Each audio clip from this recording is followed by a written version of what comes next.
The pes anserinus is a bony landmark on the tibial shaft that serves as an attachment site for the tendons of three separate muscles: sartorius, gracilis, and semitendinosus. Between the tendons and the bone is a bursa, and the job of this bursa is to lubricate the relationship between the ever-mobile tendons and the bony structures underneath and reduce irritation. Just like any other bursa in the body, it is susceptible to irritation. And an irritation of the pes anserine bursa is referred to as pes anserine bursitis. So, one of the things you're going to see with pes anserinus bursitis, or that you're going to discover, is that on touch, when palpating this area where these tendons are merging into the tibia, there will be localized tenderness. That's the first thing to sort of identify. Now, if there is no bursitis, there is just movement irritation, you could still get some local tenderness to touch.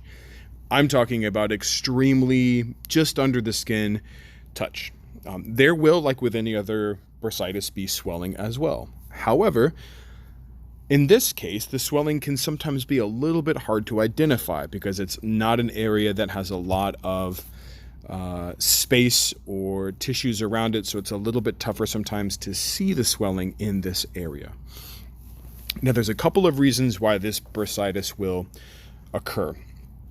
The first is direct trauma. So direct trauma means someone is a little clumsy and keeps running that specific part of their tibia into hard surfaces. That continuous trauma will create a responsive inflammation. The other is overuse of any of these muscles, that being gracilis, sartorius, or semitendinosus, and the most common of those three is going to be medial hamstrings. And you see this in athletes very often, particularly swimmers, cyclists, sometimes runners, people who are really engaged in their deep and medial muscles in their particular sports. So you might see this occur more common in those kinds of activities that tend to utilize the inner thigh muscles.